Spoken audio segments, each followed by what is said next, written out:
Alright guys, so I'm test riding the KTM Super Adventure 1290. What? LC8 KTM engine, 160 horsepower, so much torque. Ah! This thing's fucking awesome.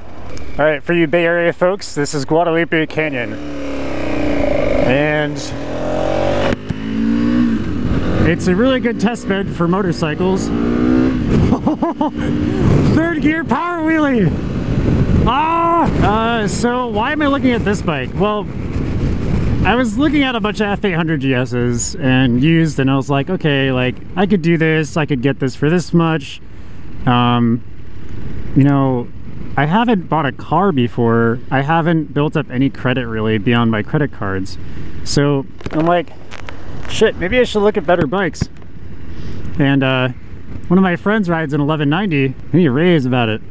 And you know, working at BMW, I got all the reasons not to buy one, and never the reasons why you should get one. And you know, I think I'm just kind of not really getting out of the BMW thing by any means. I love BMW bikes. If there was a GS that turned up that was a good deal, I would buy it immediately, no doubt. But you know, it's good to just try out some of these other bikes. Yeah, I haven't tried any of these bikes before, and like I don't know what I'm missing. So this bike in particular has a 19-inch front wheel still.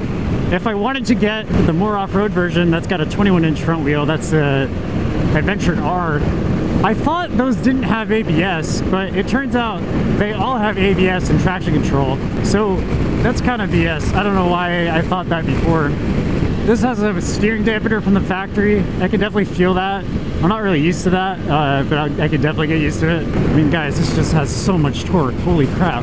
How does it compare to like a water-cooled GS? Honestly, they're probably pretty similar. It's not that much crazier, but I mean, you look at the price points, it's like, in terms of the maintenance intervals, I think they're saying it's like every 9,000 miles, which like if you look at BMW, it's usually 6,000 initially. It's like a 600, 6,000, and then you start doing 12,000 intervals eventually. And so, you know, that's not bad. I mean, that's the thing too, is I'm looking at all these used bikes and they have all this mileage, and I'm like, I put 30,000 miles. Actually, like, since I've owned it, I got it at 54,000. I'm at like almost 89,000. And that was a year and a half of riding. Put that into perspective, like, I'm gonna buy a used bike and I'm gonna ride it for a year and a half, and it's gonna be like 90,000 miles again. And so I don't want to do that. And so I'm like, okay, build up credit, maybe like look at some other bikes. Probably not buy a brand new one outright, but you know, if I get a loan out of some credit union or something, I could do that. It's got full Brembo brakes, so very BMW-ish in that sense. It's not under brake by any means. I don't know if this is the stock windscreen. It seems like it might be in like a high position or something. Maybe it's a low position. I don't know. It's actually not bad. I wouldn't change it out. I think this has an Akrapovic exhaust on it. I think that's like a demo thing that a lot of people do. It sounds great though. It's got this nice rumbly kind of like grunty feel to it. It's not a GS grunt by any means. I still think the GS has like a really nice like low, deep, like awesome grunt to it, but this is definitely got like a kind of a different one. I have traction control on. I'm probably not going to take it off at the moment. Like, this is pretty insane. I could cycle through the modes and all that, but honestly I don't know what I'm doing half the time, and you're just gonna watch me fumble with it, and honestly I don't need to.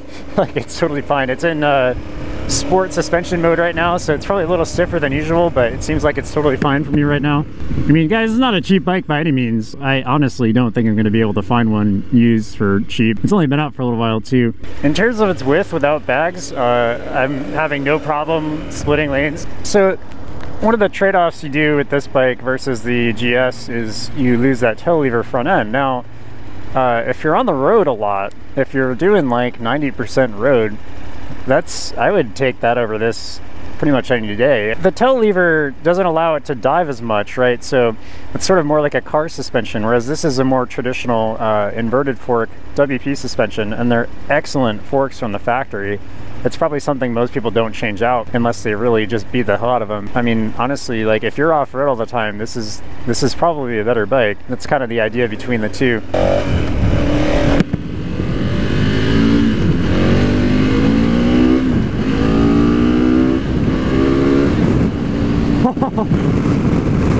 It just pulls and it doesn't stop. I love it. There's a bunch of traction control intervention. They've got like the AVS Pro kind of thing, like where it'll sense your lean angle and work accordingly. I don't think by any means it's a bike that people are going to be killing themselves on often.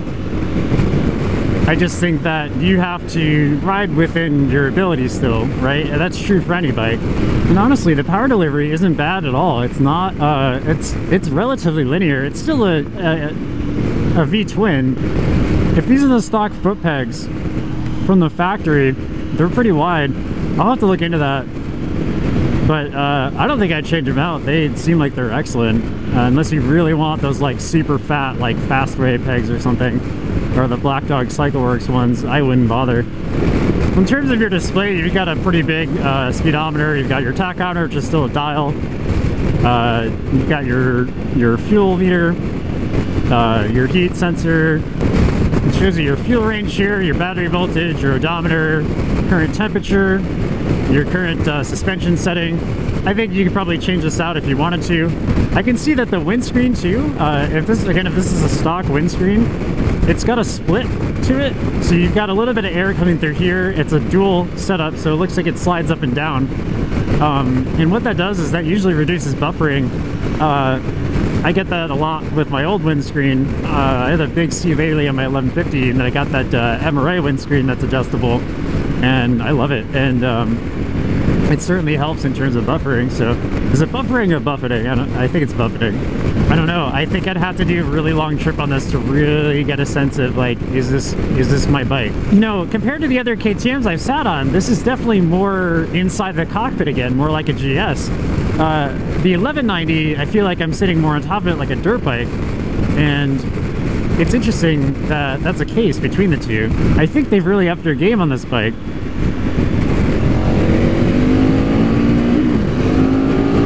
Oh man. Oh man. Oh man, oh man. My front end just came off the ground at 70 miles per hour. Like, I think I'm in third or fourth gear right now. Wait, no, that was fourth. I was in fourth gear and I just did a power wheelie. The stock headlight on this, I think, is LED. It looks pretty good. I mean, some people don't like the looks of the front end of these bikes. I think it kind of grew on me a lot. I didn't like them at first. I really like the more technical look of the GS. But the more I look at this, the more I like it. And of course, that's totally subjective, so, you know, take that with a grain of salt. I mean, half of this video is going to be subjective with, like, maybe a few facts there and in here and there. Speaking of, I think that if you were to dyno test this bike and compare it against their actual claims, you'd probably see that it's probably vastly different. I'll add a link to the description box and maybe just add a annotation or something here to a video of a guy I watch, Nut and Fancy. He does a bunch of riding stuff, but it's mainly a gun channel, and he does a lot of reviews on everything. You'll see that he dynos his 1190, and I think they claim that those are 150 horsepower, and he's getting like, I think maybe like 105 like to the wheel, so we'll have to check that out. I think what's nice about this bike too is that even though it's loud and grunty, it's not really that loud. I mean, it's like it's a subdued loud. Until you really romp on that throttle is when you start to realize that all that power is there. When you're in this kind of low end, you know, not riding super hard, you don't quite realize it. It's a little touchy. It's definitely a little more touchy than a GS throttle for sure. I know I keep referencing that bike, but that's kind of the main competitor to this bike. Now, one complaint I've heard from a lot of guys coming from an 1190 to the GS, working at the BMW dealership, was that this bike, you get a lot of heat on your legs, and I can start to feel that on my left leg a little bit, but honestly, I don't know that that's that big of a deal. I can't imagine it being that much different unless you're like really low speed, like all day, maybe off-road or something. I wouldn't really notice it or care. And honestly, that's something you could probably fix with like a little metal plate or something. That's not anything to be concerned about, I don't think. Let's take this turn a little hard.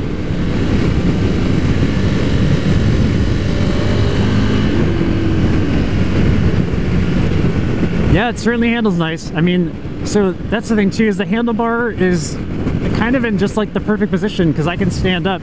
And I don't think I need bar risers. It's like right there. I could probably put some on and really get comfortable off-road, but I don't think I'd even bother. The bar height actually reminds me a lot of my 1150, believe it or not. It's kind of, a lot of it feels familiar, but at the same time, it's a completely different bike. And there's something to be said about that. I'll tell you what, I would buy this bike any day if I had the money. That's pretty much the end of the review. We're back at Scuderia, where I test rode this from. Pretty good place to go to. I would recommend checking out the dealership. They have a lot of cool gear. They carry a lot of climb gear and whatnot, which is what I wear a lot of. So take care everyone, ride safe.